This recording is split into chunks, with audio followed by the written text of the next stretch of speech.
Oke, dan juga yang mempengaruhi displacement efficiency adalah mobility ratio. I hope you already know this term ya, or this parameter. Mobility ratio is the ratio between the mobility of water sebagai displacing fluid, ya, fluid yang mendorong, mendisplace, compared to or divided by mobility of oil sebagai displaced fluid, fluida yang didorong. Kalau M-nya gede, the mobility of water is higher than mobility of oil. Artinya mobile, si water lebih mobile, lebih gampang bergerak dibandingkan si oil. Si water lebih gampang bergerak dibandingkan si oil. Kalau M-nya lebih besar dari 1. And we don't like that. Kita nggak mau itu. Yang kita mau adalah M kurang dari 1. Gitu ya. M kurang dari 1 supaya oil lebih mobile. Nah, supaya bisa lebih gampang, dibayangkan seperti ini. Kalau kita punya mobility ratio below 1, di bawah 1, kita akan mendapatkan piston-like displacement. Jadi, diulangi, seperti piston dia ngedorong. Kenapa? Karena oilnya ketika didorong, oilnya senang. Wah, lu dorong gua lari. Itu katanya si oil. Karena dia mobile. Lu dorong gua lari. Gitu ya. Itu katanya si oil kepada si water. Karena oil moves faster than water. Oil lebih mobile. Tapi kalau kita punya mobility ratio di atas 1, ini yang akan terjadi. Water akan lebih cepat geraknya dibandingkan si oil.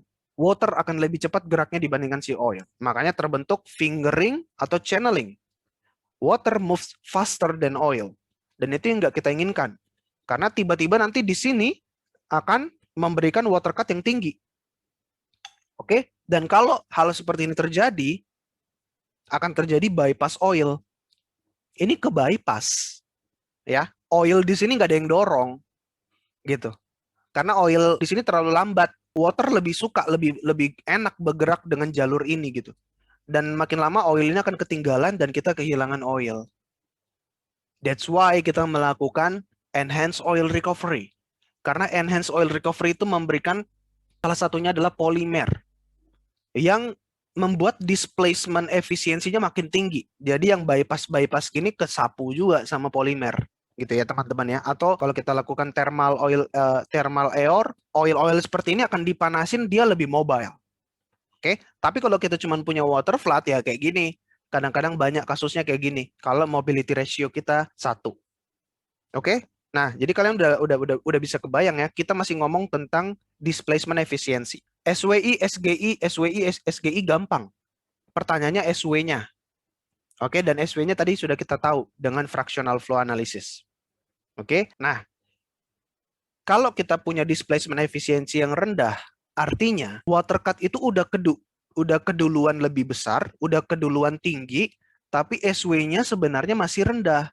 Water cut di sumur udah tinggi, tapi sebenarnya saturasinya masih rendah. Masih banyak oil di dalam ketinggalan, ya, karena bypass. Jadi water saturasinya masih rendah di dalam, masih banyak oilnya sebenarnya, tapi water cut-nya udah keburu tinggi. Kenapa? Karena ada fingering atau channeling seperti ini. Alhasil, karena SW rendah, ED juga rendah, which means kita akan dapatkan low displacement efficiency. Oke,